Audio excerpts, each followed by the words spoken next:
Underneath the broken sky, with a tear in my eye, I hold you close, we'll be alright, dancing through the endless night.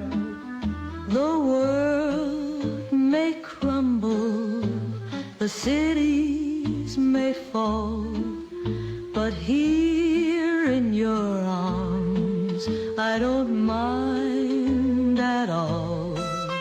The stars are dim. War never changes, but Fallout just did. What is going on, everyone? Welcome back to the channel. I'm TSmoov, and today we are taking a deep dive into Fallout Season 2, Episode 1. It dropped on December 16th, and I've watched it twice already. Now, before we go further, as always, major spoiler alert. I am going to be talking about the entire plot, the character reveals, and the ending twist. If you haven't watched the episode yet, pause the video, go watch it on Amazon Prime, and come back. You've been warned. If you're new here, we cover everything from sci-fi, gaming, pop culture, comics, everything under the sun. And if you love Fallout, hit that subscribe button because we are covering every single episode this season. Now let's get to the breakdown. Okay, let's start with the cold open. We knew Mr. House was coming. We saw the tease, but I didn't expect this. We opened in the past, but I didn't expect this. We get Justin Thurow fully stepping into the role of Robert House. And man, he is terrifying. We see him watching a protest against Robco. He walks into a bar, charms a disgruntled worker, and then bam! He's testing a prototype mind control chip on him. It's brutal. It forces the guy to turn on his friends. This scene is crucial because it tells us House isn't just a businessman. He is a sociopath who views people as software to be rewritten. It sets the stakes perfectly.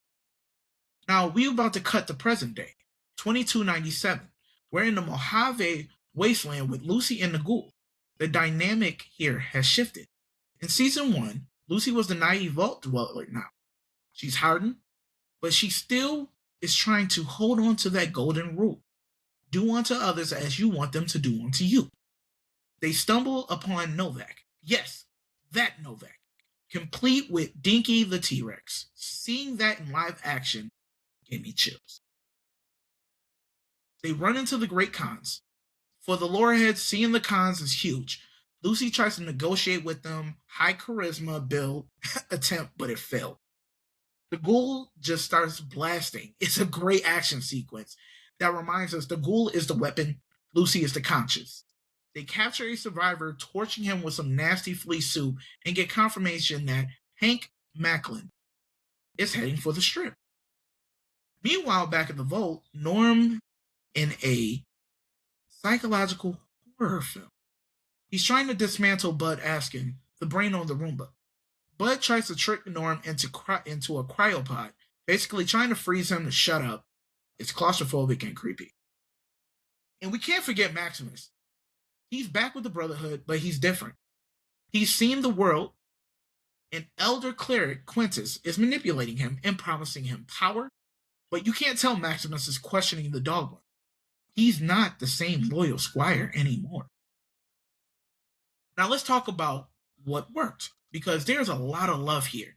Justin Thurow as Mr. House. First off, the casting, Justin Thurow is incredible. He has his slick, used carsman charm mixed with pure menace. He doesn't feel like a cartoon villain. He feels like a tech CEO with a god cop. The way he delivers his lines is so calculated. He is going to steal this season. Now, the production design for Novak, that design team deserves a raise. Novak looked ripped straight out of New Vegas. The rust, the lightning, Dinky the T-Rex, it feels authentic. It feels lived in. They really captured the Wild West vibe of the Mojave that makes it distant from the California wasteland we saw in Season 1. Now, let's get to the pacing. Sometimes season premieres can be slow because they have to set everything up. This didn't feel slow. It felt like we picked up 5 minutes after the finale. The transition from the house flashback to the Ghoul blowing people away was seamless. It respected our time. Now, let's talk about the bag. Was it perfect? No. I have a couple nitpicks. First, I actually wanted a bit more Maximus. His scenes felt like they fell like a little short compared to Lucy and the Ghoul. We know he's pivotal, but he felt slightly sidelined in this opener. I'm hoping episode 2 gives him more to do than just brood in the barracks. Also, this is minor, but for new viewers who haven't played the game, the introductions of the Great Khans might kind of feel a bit random. They just showed up as generic raiders if you don't know the history. A little more exposition on why they hate outsiders so much would have added a little bit of depth. Now let's talk about the ending. Hank McLean, we see Hank making a radio call for the last year. We assume Hank was a Vault-Tec loyalist through and through, but what call? He wasn't calling Vault-Tec HQ, he was signaling Robert House. This changes everything. My theory, House and Vault-Tec were working together more closely than we thought, or House has been manipulating Vault-Tec from the shadows the whole time. If Hank is reporting to House, it means that the destruction of Shady Sands might have been a move to clear the board for New Vegas. It ties the whole conspiracy together. Overall, The Man Who Knew is a solid 9 out of 10 for me. It's a confident return that expands the world without losing the character focus. It sets up a 3-way war between the Ghoul, the Brotherhood, and House, and I am here for it. But I want to know what you think. Did you like Justin Thurow as House? Do you think Norm is going to survive the Vault? Let me know in the comments below. Episode 2 drops next week on my birthday, December 24th, and I will be right here to break it down. Don't forget to like the video, and if you enjoyed the review, subscribe to the channel and turn on that notification so you don't miss out on the next breakdown. I'm TSmoov. Stay safe in the Wasteland, and I'll see you next time. Peace.